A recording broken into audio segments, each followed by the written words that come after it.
español. Bueno, estamos hablando sobre la constitución participativa.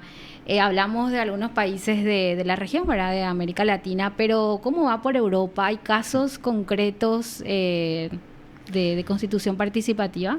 No, para nada. Yo creo ¿No? que en Europa la participación política quedó desligada de las declaraciones de derechos, de las democracias y de los propios textos constitucionales. Tenemos un ejemplo claro y además muy ejemplificador a nivel europeo, es decir, de todos los países. Fíjate, Vanessa, que en el año 2005 se propuso el proyecto de Constitución Europea, ¿no? Constitución Europea. Sí, en el año 2005 la Constitución Europea había dos vías de aprobación, ¿no? Por un lado, se podía votar, el Parlamento de cada país votaba ese proyecto y salía adelante. O bien, cada país podía, digamos, de acuerdo a su marco legislativo, aprobar ese proyecto constitucional europeo a través de un referéndum. Es decir, el pueblo va a votar, la ciudadanía vota si está a favor o en contra de esa Constitución. La condición para la aprobación de esa Constitución Europea era que todos los países, sin excepción, tendrían que dar el sí, todos, sin excepción. Si uno decía que no a ese proyecto, ya decae. ¿Y qué pasó? Tú fíjate que en Europa hay, digamos, dos países, dos potencias, que son los que marcan la política europea a nivel mundial, que son Francia y Alemania. Y Francia salió a votar el pueblo francés, la ciudadanía francesa, y salió el no, en 2005. Salió el no por dos motivos. Salió el no. Por una fuerte presión de los partidos de oposición, tanto de derechas como de izquierdas. La derecha decía que si se aprobaba ese texto constitucional europeo, facilitaba la entrada a la Unión Europea de Turquía.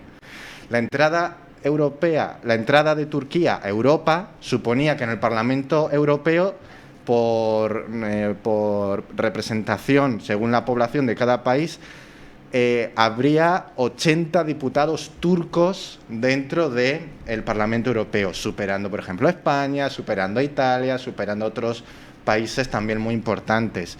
Y a eso no estaban dispuestos, ¿no? Porque eso decían que toda la política europea iba a estar condicionada a lo que es Turquía, a los conflictos de Oriente Medio. Y por otro lado, los partidos de izquierda también estaban en contra de ese proyecto de Constitución Europea, porque decían que iban a dar mucha más cabida a la privatización de, por ejemplo, lo que son los controles de frontera, que es así. Está el llamado programa Frontex, que es una serie de medidas que se exponen en el sur de Europa para impedir la entrada de inmigrantes ilegales de África a Europa. Hoy en día el mar Mediterráneo, por poner un ejemplo, es la fosa común actual donde muere más gente. Yo creo que el año pasado fueron más de 3.000 personas ahogadas. Esto es algo pavoroso. Si uno sale de crucero por Europa, por las islas griegas, puede ser todo muy bonito, pero no es raro encontrarse gente flotando en el mar, ¿no? Y la política europea marcaba eso, es decir, programas de impedimento. Es como decir a los inmigrantes, no salgáis de vuestros países porque si salís vais a estar expuestos a la muerte. Y es que además, si podéis sortear la muerte y llegáis a nuestras fronteras, a nuestro territorio, vais a pasar un mar de complicaciones, de ilegalidades, que al final vais a ser deportados. Eso es lo que esgrimían desde los partidos de izquierda en contra de este proyecto. Al final ese proyecto decayó por la negativa de Francia y también de Países Bajos. Y entonces a esto vamos al terreno de la constitución participativa. ¿Por qué he explicado todo esto? Porque después dijeron desde la Unión Europea, bueno, vamos a plantear no una constitución, le cambiaron el nombre y le pusieron tratado. El Tratado de Lisboa en el año 2009. El Tratado de Lisboa. Y al ser la figura de tratado y no de proyecto constitucional, ya no hacía falta que se votara en referéndum. Ya desde los propios parlamentos, si estaban a favor, pues ya salía adelante. Y es lo que salió adelante, ¿no? O sea, no fue tan participativo al final. No fue nada participativo. Nada, no es tan, no nada. hubo. Que es lo que está ahora vigente, ¿no? El Tratado de Lisboa. Entonces, por eso digo que lo único que se puede definir la democracia en Europa es la representación, ¿no? ¿Y qué es la representación? Vamos al concepto.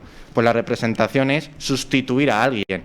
Y entonces, o por lo tanto, representar no es lo mismo que participar, sino son dos cosas muy diferentes porque nunca se participa siendo sustituido.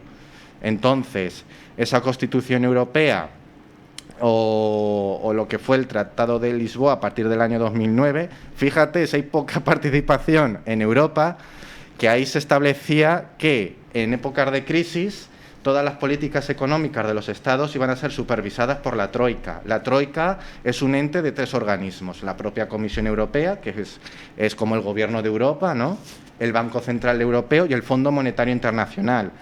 Que el Fondo Monetario Internacional, vamos a preguntarle a los argentinos qué opinan de eso, ¿no?, que es la institución financiera por excelencia que se escapa a cualquier lógica de democracia e impone condiciones muy severas a los países, que crean mucha desigualdad y que además supone un pago de unas deudas casi imposibles de paliar durante décadas y que tanto daño hacen a la población, ¿no? La Troika ha llegado a quitar presidentes de gobierno elegidos democráticamente y ha impuesto a sus asesores. 2 casos muy rápidos. En Grecia, que durante la crisis financiera del año 2008 le obligaron a imponer condiciones muy severas, privatización de empresas públicas, reducción de salarios a funcionarios, despedir miles de funcionarios, privatizar también muchas infraestructuras. Entonces el gobierno vio que para que si llevaba a cabo todas esas medidas violaba la propia Constitución griega. Entonces decían, bueno, vamos a hacer un referéndum y si el pueblo griego aprueba este plan de medidas para salir de la crisis de austeridad, ¿no?, pues entonces aprueba. Y cuando dijo ese anuncio de austeridad, al día siguiente ese presidente ya no estaba en su cargo. Fue la propia Comisión Europea la que impuso a su candidato, que venía que era el comisario de competencia europeo, ¿no? Y en Italia obligaron también a dimitir al presidente, que aunque a muchos no nos gusta, pero era elegido democráticamente, que era Berlusconi, e impusieron a Mario Monti, ¿no?, que era otro, digamos, un tecnócrata, sin ideología tendría mucha, pero que no se había presentado a las elecciones, que no había, por lo tanto, sido elegido por el pueblo y estaba ahí tomando las decisiones más importantes económicas de su país. Entonces, como lo que me preguntabas antes, Vanessa, ¿qué ejemplos hay de constituciones que de verdad sienten las bases de deliberación y de participación por parte de la ciudadanía? Pues volvamos en el tiempo también a esta crisis financiera del año 2008 al 2012, que tanto se sufrió y que todavía padecemos las consecuencias, ¿no? Pues fue Islandia. Islandia, un país al norte de Europa, una isla muy cerca de Groenlandia, ¿no?, que apenas tiene 300.000 habitantes. Fue interés para todos los sociólogos, economistas, antropólogos, porque un país en el que se sumió en una crisis muy importante, a los pocos meses salió, ella sola, sin préstamos bancarios, sin intervención del Fondo Monetario Internacional. Se apartó de todo. Claro. ¿Cómo pudo rescatar un nuevo gobierno democrático al país de un desastre económico en tan poco tiempo? Pues precisamente poniendo medidas de participación ciudadana, ¿no? Entonces, se abrió un proceso constituyente para cambiar todas esas leyes, sobre todo económicas, que sumieron a la crisis de Islandia, ¿no? Entonces, un proyecto constituyente a partir del año 2011 que decía en ese proceso frases que cada uno pueda sacar sus propias conclusiones, ¿no? Nosotros, pueblo de Islandia, deseamos crear una sociedad justa con igualdad de oportunidades para todos. Y yo pregunto, ¿qué pasaría si lo que voy a decir ahora se diese en Paraguay, ¿no? Los recursos naturales de Islandia no pueden privatizarse. O la naturaleza islandesa es la base de la vida del país. Estos eran los principios en los que se basaba ese proceso constituyente. ¿Cómo se hizo? Pues fue, la verdad, muy interesante. Primero se forma un foro nacional compuesto por unas 950 personas elegidas por sorteo. Y digamos que esa elección de esas 950 personas pues atendía un poco a la población islandesa en cuanto a género, en cuanto a edad, en cuanto a origen geográfico. Y entonces se trabajó durante varios meses en los principios que debería de tener ese texto constitucional. Y además, las redes sociales, Facebook, Twitter, jugaron un rol importante porque era una plataforma de debate constante, cuyos contenidos también eran después tenidos en cuenta, ¿no? Y después, con esos valores fundamentales de ese foro nacional, se hacía un debate largo, un debate reflexivo, y sus conclusiones fueron recogidos por una asamblea constitucional. Esta asamblea constitucional, que es la que está ahora abierta, por ejemplo, en Chile, estaba formada por 25 personas que también se eligieron por sorteo y que se encargaron, sobre todo, de escribir el documento definitivo que se entregó al Parlamento de Islandia para su aprobación. Sí es verdad, y hay que decirlo abiertamente, que este nuevo proyecto al final nunca se promulgó, porque justo fue un periodo de elecciones y el gobierno que lo impulsó las perdió. Pero lo importante de esto no es si al final se aprobó o no, sino que todo ese proceso de participación cambian a la sociedad y la hacen, sobre todo, o nos hacen a los ciudadanos más conscientes y más comprometidos políticamente. Y en mi opinión, Vanessa, pues está claro que todos estos ejemplos nos demuestran cómo desde una conciencia comprometida, una conciencia aprendida, nos demuestran que se pueden traducir en hechos claros, planificados y sobre todo muy madurados. La ventaja que trae todo esto. Y una transformación real de la sociedad, ¿no? Y bueno, para ir cerrando, aparte ya lo del sistema europeo, hablar un poquito de Bolivia. Sí. El tema de los pueblos indígenas. Bolivia y Ecuador, nos estamos quedando más sin tiempo, pero dos países que tienen también algo bastante resaltante que mencionar en todo lo que estamos hablando. Bolivia porque introduce mucho el derecho de los pueblos indígenas. Sí, muy rapidísimo. Mira, en Ecuador, en el constitucionalismo comparado, es la más participativa del planeta. ¿Así? ¿La de Ecuador? La de Ecuador, sí. ¿Por qué? Sí, pues mira, fíjate, porque en el propio texto la palabra participación aparece 102 veces, en el propio texto. Y además, no es como en el caso de los indígenas en Paraguay, que tenemos unos determinados artículos... 5, más o menos, sí, o algo así. En cuanto a indigenismo, pero que no... Pero ¿a qué se diferencia de ese trato respecto a la Constitución de Ecuador?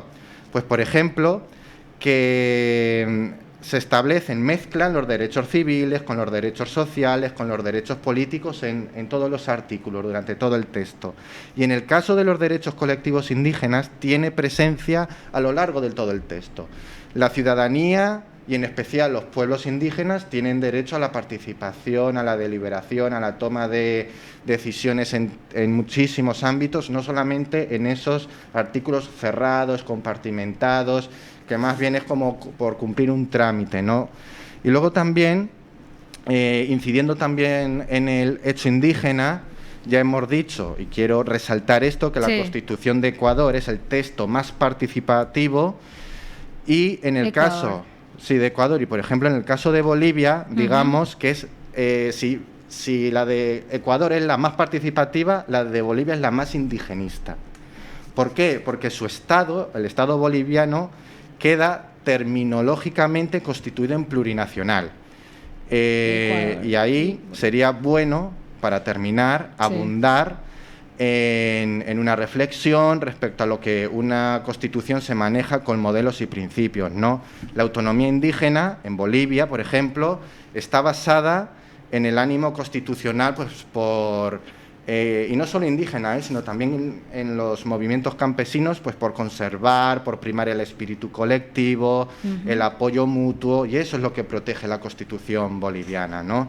Se sienta una breve legitimación y fundamentación teórica del hecho diferencial jurisdiccional, es decir, vínculos particulares, valores, normas, procedimientos propios de los indígenas a grandes rasgos para toda la población, ¿no? Y fíjate, Vanessa, que Bolivia se define como un Estado o como un modelo social de derecho plurinacional comunitario, es decir, la participación garantizada. Claro que todavía tiene muchos déficits, pero yo creo que es un gran avance al que nos tenemos que fijar para hablar sobre proyectos constitucionales participativos. Perfecto. Muchísimas gracias por compartir con nosotros todo esto, la constitución participativa, lo que es América Latina, Europa también. Ojalá que eso nos ayude también a nosotros como país poder tomar estos modelos. Así que muchas gracias. Nosotros vamos a regalar algunos libros, si te parece, te puedes quedar y nos ayudas. Vale, sin problema, encantado. Hacemos